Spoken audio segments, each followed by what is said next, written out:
Friends வாங்க முட்டை குழம்பு எப்படி செய்கிறதுன்னு சொல்லி பார்க்கலாம் வாங்க. நல்லா டேஸ்ட்டாகவும் இருக்கும். சிம்பிளாக செய்கிறது தாங்க. அடுப்பை வச்சுக்கலாங்க. கடாய் வச்சுக்கலாம். கடாய் காஞ்சோன்னு எண்ணெய் சேர்த்துக்கலாங்க. சின்ன வெங்காயம் வந்து பார்த்திங்கன்னா ஒரு 1/4 கிலோ அளவுக்கு சேர்த்துருக்கறனுங்க. பூண்டு வந்து பார்த்திங்கன்னா ஒரு 5-6 பல் பூண்டு சேர்த்துருக்கறனுங்க. அதுக்கப்புறம் கசகசா, சோம்பு, ஒரு 5-6 மிளகு வந்து சேர்த்துருக்கேன். தக்காளி, ஒரு பெரிய ஒரு தக்காளியை கட் பண்ணி சேர்த்துருக்கேங்க. இதெல்லாம் வந்து நல்லா வதக்கிட்டு வந்துடலாங்க. இந்த தக்காளியை வெங்காயமெல்லாம் வதக்கிறதுக்கு பார்த்திங்கன்னா கொஞ்சமாக உப்பு வந்து சேர்த்துருக்கறனுங்க.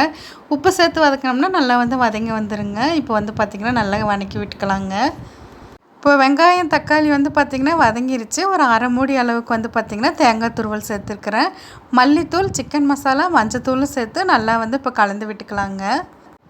இப்போ இதை நல்லா வந்து வதக்கிட்டு அடுப்பை ஆஃப் பண்ணிக்கலாங்க. இது வந்து நல்லா ஆறிட்டுங்க. இப்போ வந்து பார்த்திங்கன்னா வெங்காயம் தக்காளி இதெல்லாம் வந்து நல்லா ஆறினதுக்கப்புறம் வந்து பார்த்திங்கன்னா நம்ம வந்து மிக்ஸி ஜாருக்கு வந்து மாற்றிக்கலாங்க. மாற்றி நல்லா வந்து பேஸ்ட்டாக வந்து அரைச்சிக்கலாங்க. இது நல்லா வந்து இந்த குழம்பு வந்து பார்த்திங்கன்னா முட்டை குழம்பு வந்து பார்த்திங்கன்னா ஒரு 6 பேர் அளவுக்கு சாப்பிட்ற அளவுக்கு அளவு சொல்லியிருக்கறனுங்க. இப்போ வந்து பார்த்திங்கன்னா நம்ம அந்த வெங்காயம் தக்காளியெல்லாம் வந்து அரைச்சிட்டு வந்தாச்சுங்க. நல்லா இது போல் வந்து மைய அரைச்சிக்கலாங்க. இப்போ குழம்புக்கு தேவையான அளவுக்கு வந்து தண்ணி சேர்த்துக்கலாங்க. குழம்பு வந்து கொஞ்சம் கெட்டியாக வேணும் அப்படின்னா அதுக்கு தகுந்த மாதிரி தண்ணி சேர்த்துக்கோங்க. நான் வந்து தண்ணியாட்ட வைக்கிறதுனால வந்து பார்த்திங்கன்னா தண்ணி கொஞ்சம் அதிகமாக சேர்த்துருக்கறனுங்க.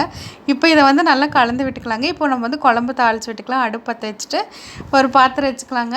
தேங்காய் எண்ணெய் ஊற்றி தாளிச்சிக்கலாங்க. தேங்காய் எண்ணெய் ஊற்றி தாளிக்கும் போது நல்லா டேஸ்ட்டாக இருக்குங்க. நீங்கள் கடலெண்ணெய் வேணாலும் ஊற்றி தாளிச்சிக்கலாங்க.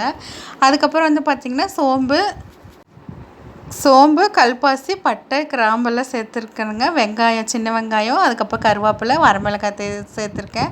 நல்லா வதக்கி விட்டுக்கலாங்க. குழம்பையும் வந்து நம்ம அதில் அரைச்ச விழுது அது கூட சேர்த்துக்கிட்டு குழம்புக்கு தேவையான அளவுக்கு வந்து உப்பு சேர்த்துக்கலாங்க. இப்போ கொதிச்சு வந்துட்டுங்க. 6 முட்டை வந்து வேக வச்சு வச்சுருக்கேனுங்க.